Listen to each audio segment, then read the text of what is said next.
All right, here we go. We need 2 masks for this one. I'm gonna sand down both masks until there's no shine on them. Sand the entire front until there's no shine on the mask. Now I'm just marking my cuts. And for these cuts for the top mask, we need them to be really jagged to create a nice shredded effect that we're gonna do later when we bend the plastic.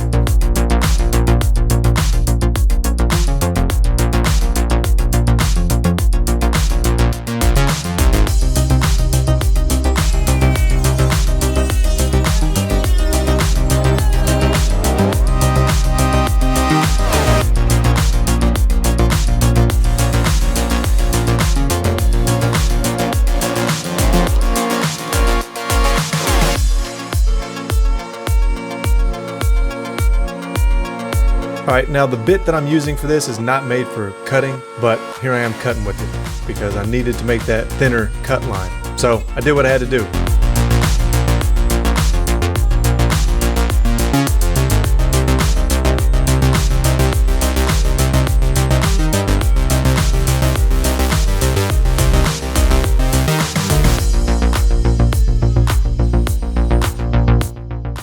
Now you've seen me do this in several videos, but I'm heating up the plastic from beneath it, and that way I can bend it, and you don't want to melt it too much. As you can see here, that thin area around the vent hole was not great, and so I ended up losing that piece later. But here you just heat it up and then bend it, and we wanted to make a pretty extreme bend if we can.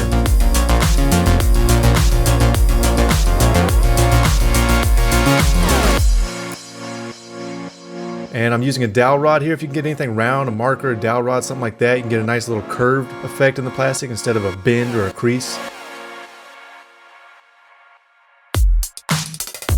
We want it to have a pretty intense bend and warp to it to really look like it was shredded open. Because what we're trying to do is simulate wrapping paper that's being torn open. That's the effect we're going for here.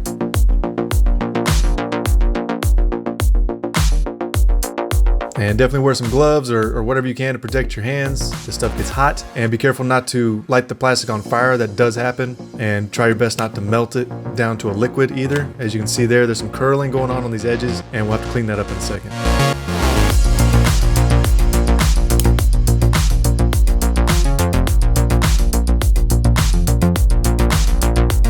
Basically just heat it up and then bend it and hold it until it cools and sets in place. Doesn't take very long. Hold it for about a minute. Now I'm using the Dremel to give these a harder edge to where all the melting edges and kind of like the rounded parts of it are cut off. It needs to look shredded or torn. We don't want it to look like it's melted.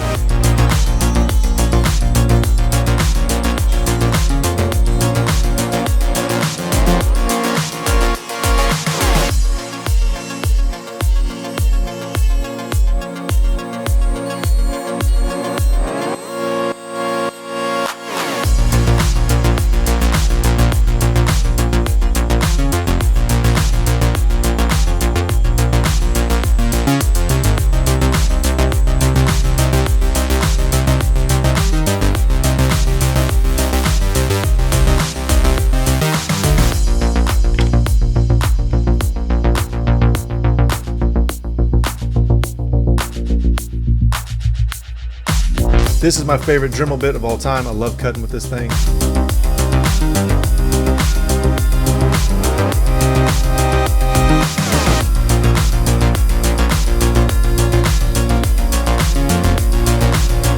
We don't need the entire mask to be beneath this one, so that's why I'm cutting it out. I mean, you could put the whole mask if you wanted to. I just thought it was unnecessary. And in fact, once I cut these pieces out, the remainder of the mask looks pretty cool. I might have to use that in a future video, so mark this video because check that out.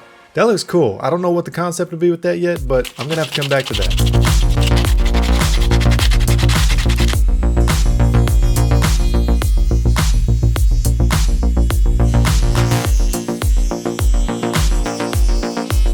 Here's a little trick that I do on all my masks to get rid of those little tiny burrs that just seem to never go away when you're sanding it. Just use a lighter or a flame, and you can see how these things just disappear when you hit them with some heat. They'll just melt off.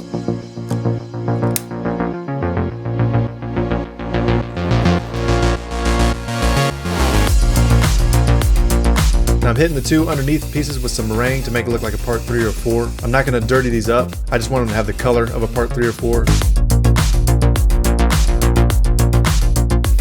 And for the top mask, I'm gonna paint it with white first. Painting it with white, then sanding it down with some 400 grit sandpaper to smooth it over, then paint it with another coat of white to get a nice smooth coat on it.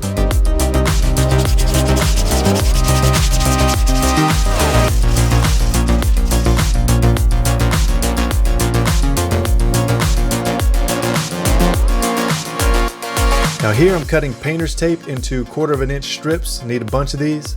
These will be used to mask the white lines between the thicker green and red lines on the top mask.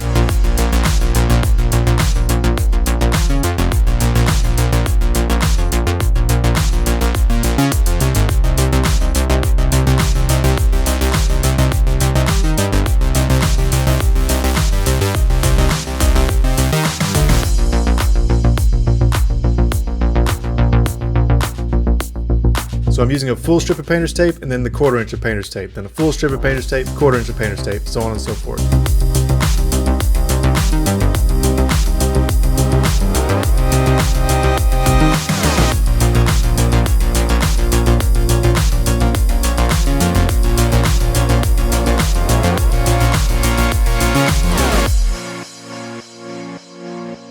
And we're going to remove the full strips of painter's tape, so we're left with just the thin stripes for the white.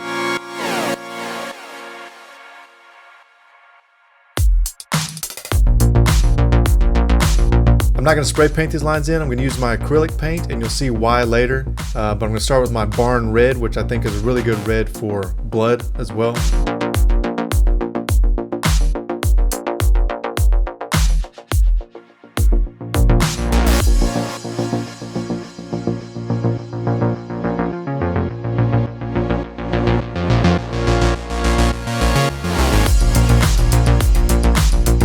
And yes, that's a dark red. That barn red is really dark, but there's a reason I'm doing that.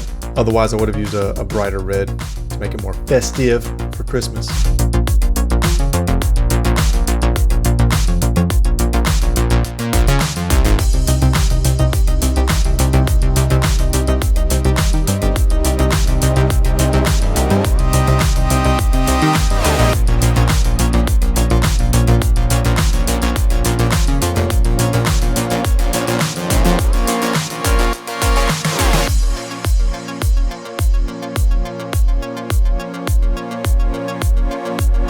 Now we strip off the tape and we reveal the white stripes between the green and the red. It's looking pretty good. The lines aren't super clean, so we're gonna have to go back and clean those up.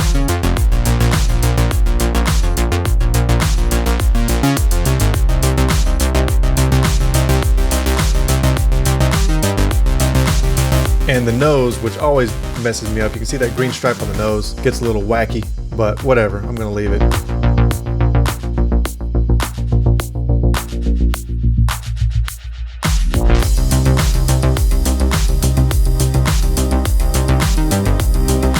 Now I'm using some white acrylic paint and just a very steady hand to clean up these edges. Luckily this white acrylic matches my white spray paint.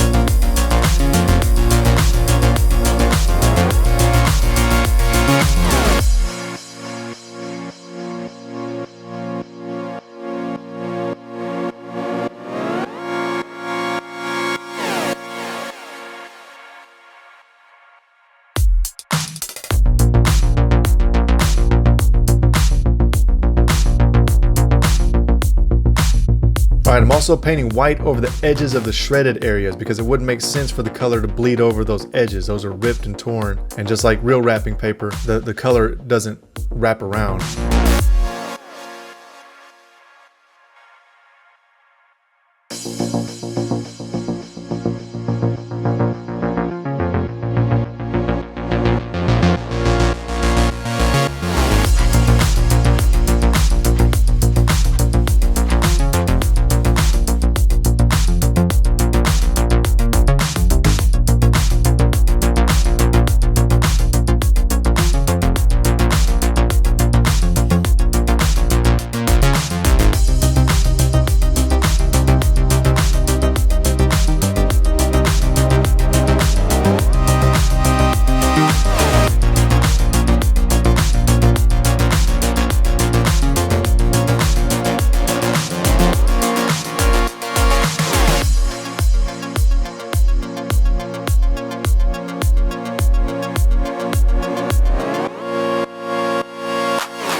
The edges aren't great, but as you see me do before, I'm going to use my X-Acto knife to clean up those edges, just very, very delicately scraping off the acrylic paint, and it won't harm the spray paint beneath it.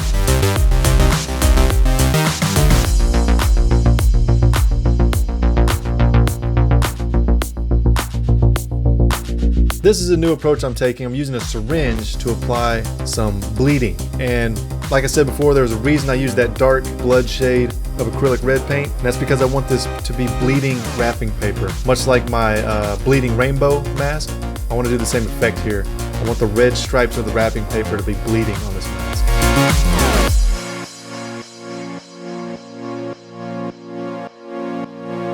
By using a syringe, I'm able to control this much better and put it where I want to. There's one mistake that I made though, and I'll tell you about it here in a second when you see it. Because for the most part, this worked really well. And it looks really thick, but once it runs and dries, it comes out really nice. It's much more flat.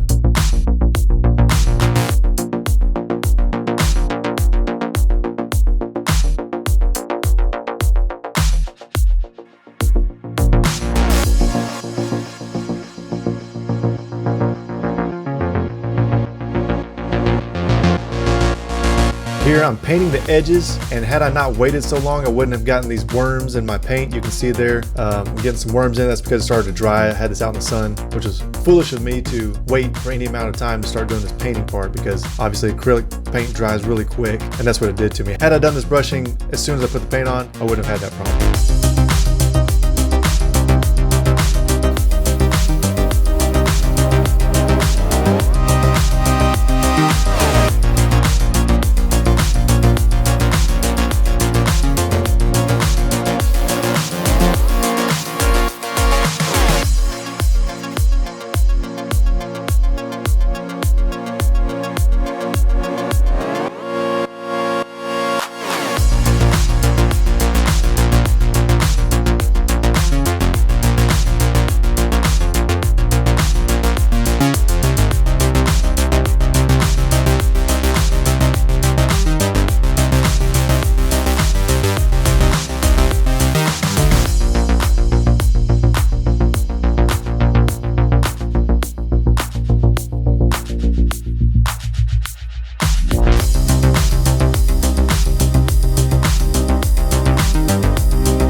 And I tend to get a little paranoid, so I also apply super glue around the edges as some added insurance, just to make sure these pieces stick on.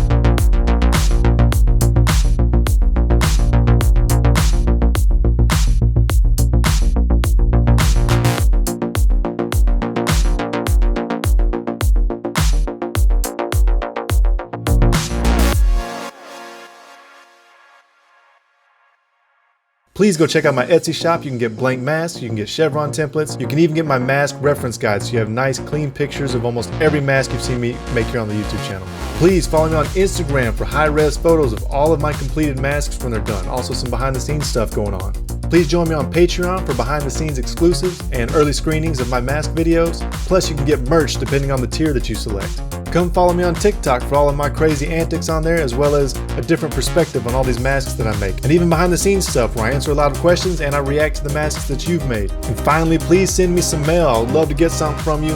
If you send me some mail, I'll open it and feature it right here on the YouTube channel.